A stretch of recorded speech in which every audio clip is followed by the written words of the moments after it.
trying to explain your feelings to a narcissist. It really is like trying to explain color to someone who refuses to open their eyes. Remember the movie Bird Box? They refuse to open their eyes. They refuse to see it. And some of them just don't care. Narcissistic people don't respect your feelings. They don't respect your boundaries. What they do respect, most times, not all the time, most times, is consequences. Today, as a diagnosed narcissist, I'm telling you exactly what could make a narcissist like myself think twice and possibly back off before crossing the line, before disrespecting your boundaries and things like that, y'all. Oh, these intros. Tell me the intro is not bringing the heat. Tell me it doesn't make you want to watch further. Now, seriously, y'all, if you're new here, Lee Hammock, diagnosed narcissist. Welcome to another episode of the Narcissist Code, y'all. We're going to hop right into it, y'all. Today, we're talking about 3 things that could actually make a narcissist respect your boundaries. 3 things that could. Y'all see the word I use right there. Could. Say it with me now. Could. It didn't say make them. It said could make them. Could. That's what I'm saying. This doesn't work. Use discretion before implementing any of these things. Use discretion, please. Please. All right, y'all. We're going to hop right into it, y'all. The first thing right here, y'all, is the no explanation boundary. Instead of just like the no explanation boundary. When you give me, as a narcissist, a long explanation of why you have a boundary in the first place, what you're really doing is giving me or that narcissistic person a roadmap on how to argue with you. You're giving me the roadmap on the blueprint on how to push back on your boundary. You know what I'm saying? You're telling me how to go around it.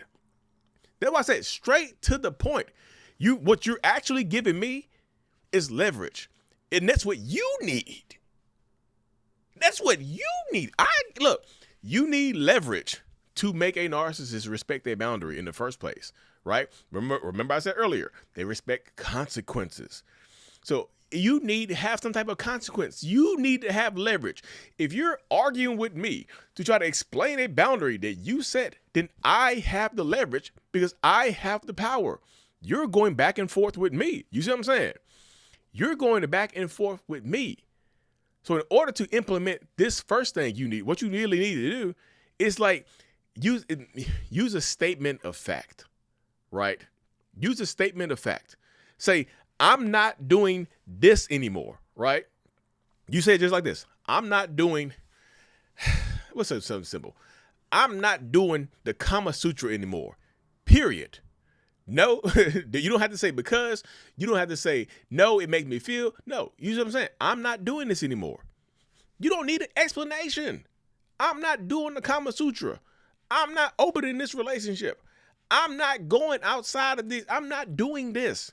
Statement of fact, right? It's a statement of fact, a factual statement. I'm not doing this no more. Of course, use discretion because they're going to want to argue. They're going to want to push back on it. Of course, you have to have some way to enforce this. You have to have some type of leverage. What's the consequence, right? How do you get, like I said, what's the consequence? I'm not opening up the relationship. And if you cheat, I'm leaving. I'm not doing the Kama Sutra. If you try to put me in the hucklebuck, I'm leaving. We not clapping cheeks no more. You're not, you see what I'm saying? You're not going out. Whatever the boundary you will set, statement of fact. Look, you can use this method right here. BIFF. Brief, informative, firm, and friendly. Straight to the point. Matter of fact. Brief, informative, firm, and friendly. Hey, look, I respect you, but I'm not doing this. Period. Point blank, nothing else. You don't have to say nothing else right there. I respect you. I see where you're coming from, but I'm not doing this. I'm not comfortable with that. You don't have to tell them why, right? What happens if you over-explain yourself, you're teaching me how to argue. Like, if you don't give me an argument to win, I have nothing to fight against. You know what I'm saying? Stop explaining it. You don't have to explain yourself, y'all, especially if you have leverage. Like if you're trying to co-parent, I'm not dropping the kids off. Look, I have a third party. My mom is going to drop the baby off, not me. Well, you have to do it. Your mom shows up. What are you going to do? Keep the baby? You know what I'm saying? That's what happens right there, y'all. So, point 2, the immediate consequence. If/then, the if-then rule, right?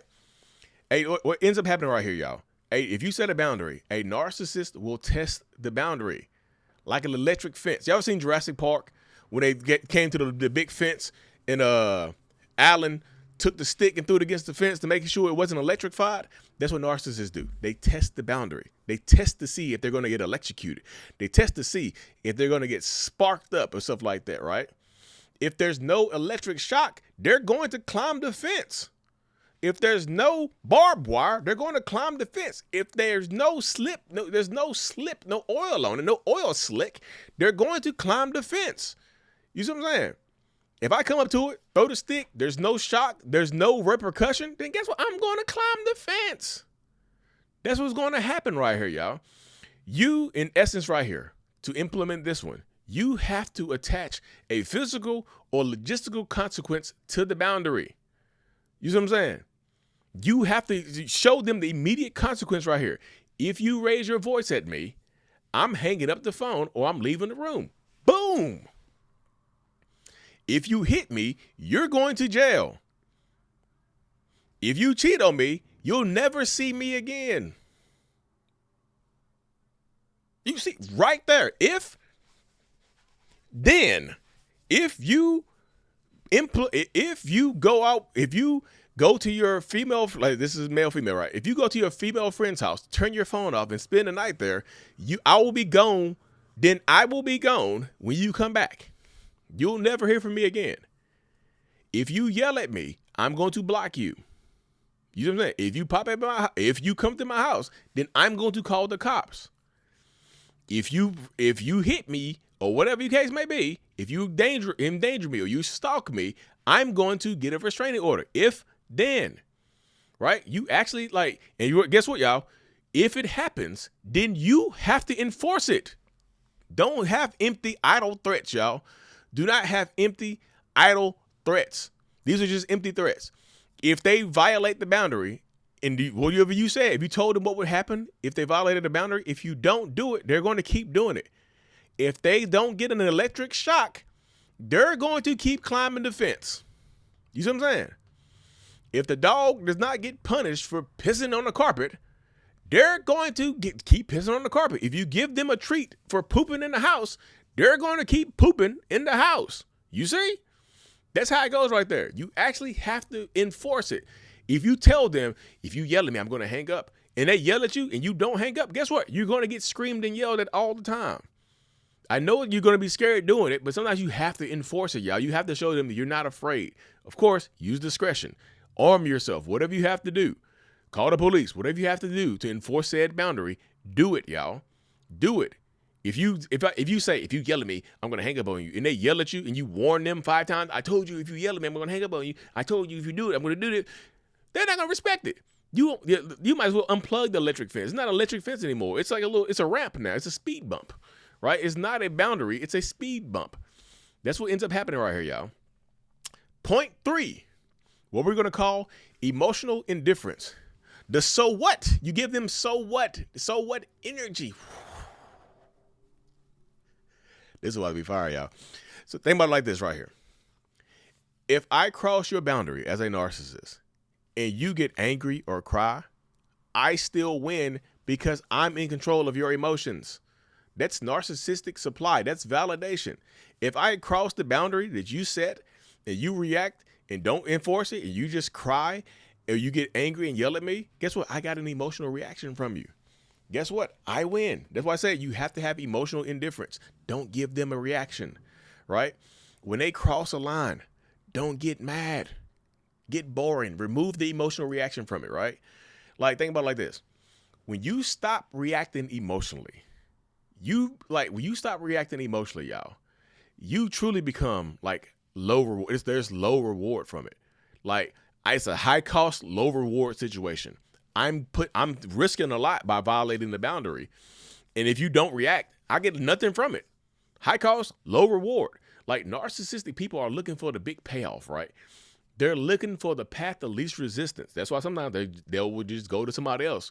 If you have set strong boundaries, sometimes they'll just find somebody else who has more lax boundaries, right? They're looking for the path of least resistance and whatnot. And this is what happens so many times in this situation. This is what happens here in these spaces and whatnot. They're looking for the path of least resistance. They literally are. So if you make it too difficult or too boring to mess with you, like they typically will try to move on. They'll try to find another target. They'll do something like that, right? And they'll keep doing it over and over again. And look, does this mean that they will leave you alone for good? No. Sometimes they'll find a new target, and they'll keep messing with you and stuff like that. Sometimes they'll find a new target. Sometimes they'll find a new point, and they'll keep messing with you exactly like that right there.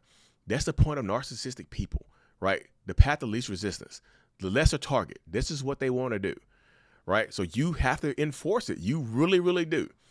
Like you have to enforce it. You have to follow these 3 steps, y'all. These 3 methods right here, y'all. And if none of them work, you got to cut them off. You try to.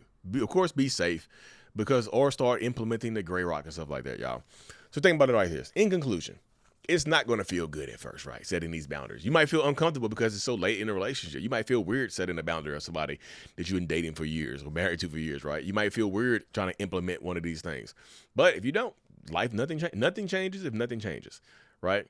But when you try to implement some of these things, sometimes they will ramp up the drama, right?